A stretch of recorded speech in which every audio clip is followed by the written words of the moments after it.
C++ level up skills by Zahid Iqbal.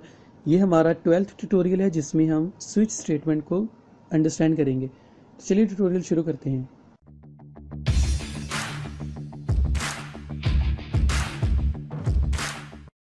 Tutorial शुरू करने से पहले स्विच स्टेटमेंट का बेसिक सिंटैक्स देख लेते हैं कि इसका बेसिक सिंटैक्स क्या है।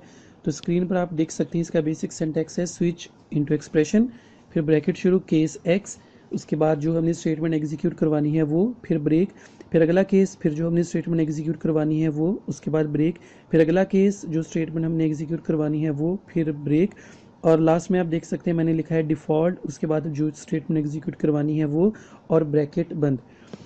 तो डेव C++ में प्रैक्टिकली देखते हैं कि ये किस तरह से वर्किंग करेगा। तो न्यू फाइल बनाते हैं अपनी, और यहाँ पे हम अपना लिखते हैं बेसिक सिंटैक्स।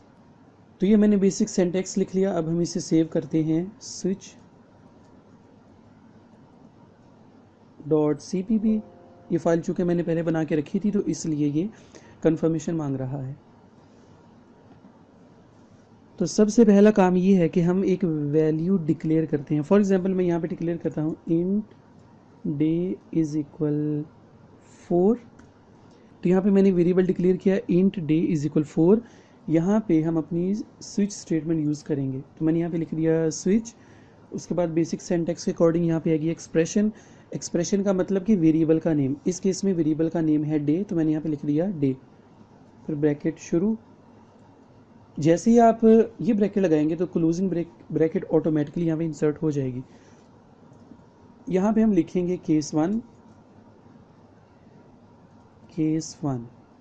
वहाँ पे मैंने बेसिक सिंटैक्स में लिखा था x, तो आप कोई भी नंबर लिख सकते हैं। केस 1, यहाँ पे हम लिखेंगे सी आउट, जो स्टेटमेंट हमने प्रिंट आउट करवानी है, और यहाँ पे मैं लिखूँगा मंडे सेमीकोलन। उसके बाद हम इसी को कर लेते हैं कॉपी, सॉरी ऐसा करते हैं, पहले ब्रेक लगा लेते हैं, ब्रेक सेमीकोलन। अब हम लिखेंगे इसी को कर लेते हैं कॉपी और नीचे कर देते हैं पेस्ट। यहाँ पे हम लिखेंगे केस 2,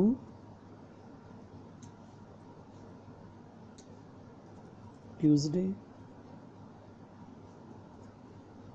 फिर यहाँ पे हम लिखेंगे केस 3, वेडनेसडे।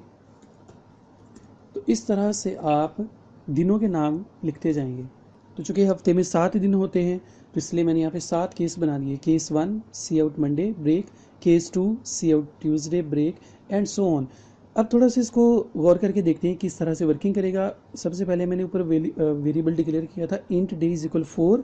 तो स्विच स्टेटमेंट क्या करेगी, वो यहाँ पे देखेगी कि केस नंबर 4, यहाँ पे देखिए वैल्यू वेरिएबल की वैल्यू थी 4, वो देखिए केस 4 में कौन सी चीज़ है थर्सडे, तो वो मंडे ट्यूसडे वेडनेसडे को स्किप कर देगा और थर्सडे की स्टेटमेंट को आउटपुट करवा देगा।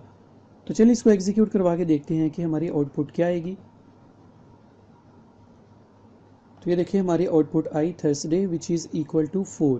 तो अगर मैं यहाँ पे लेट्स सपोज 7 लिख देता हूँ, तो ज़रा गौर से अंडरस्टैंड करें। देखिए डे इज इक्वल टू 7, और वो देखेगा कि डे 7 पे कौन सा दिन बनता है। डे 7 पे बनता है संडे, तो अब मुझे वो संडे रिटर्न करेगा। तो देखिए अब हमारी आउटपुट आई 7। तो ये है स्विच स्टेटमेंट, इस तरह से वर्किंग करता है। क्या होगा अगर मैं यहाँ पे फॉर एग्जांपल यहाँ पे अगर मैं 8 लिख देता हूँ, जो कि कंडीशन से हट जाएगा क्योंकि हमने तो 7 तक केस बनाए हैं, तो 8 तो है नहीं। तो ये देखिए आपकी आउटपुट खाली आई। खाली का मतलब कि आपने डे 8 क्लियर ही नहीं किया। तो हम चाहते हैं कि यहाँ पे ब्लैंक डाटा शो ना हो, बल्कि कुछ ना कुछ स्टेटमेंट शो हो। तो जब आप स्विच स्टेटमेंट में कोई भी वैल्यू मैच ना करे, जैसे 1 में यहाँ पे देखिए 8 लिखा और 8 में तो केस मौजूद ही नहीं है, तो इस केस में हम यहाँ पे डिक्लेयर करेंगे डिफ़ॉल्ट। डिफ़ॉल्ट स्टेटमेंट तब एग्जीक्यूट होती है जब केस 1 2 3 4 5 6 7 जितने आपने डिफ़ॉल्ट से ऊपर केसेस बनाए हैं, डिफ़ॉल्ट से ऊपर केसेस अगर कोई भी ट्रू ना आए तो फिर वो डिफ़ॉल्ट स्टेटमेंट को एग्जीक्यूट करेगा। तो डिफ़ॉल्ट का सिंटैक्स है डिफ़ॉल्ट, उसके बाद हम कॉलन यूज़ करेंगे, फिर हम लिख देंगे सी आउट, और यहाँ पे हम लिखेंगे नथिंग इज़ मैच्ड। तो अब देखिए जब मैं इसको एग्जीक्यूट करूँगा तो यहाँ पे देखिए मैंने वैल्यू डिक्लेयर की थी 8 तो यहाँ पे केस 8 तो है ही नहीं, तो कोई वैल्यू ट्रू नहीं हुई, तो ये डिफ़ॉल्ट वैल्यू शो करेगा which is nothing is matched. तो ये था हमारा स्विच स्टेटमेंट। तो अगले ट्यूटोरियल में हम देखेंगे वाइल लूप और डिफरेंट किस्म के लूप्स डील करेंगे। तब तक के लिए अपना ख्याल रखिएगा।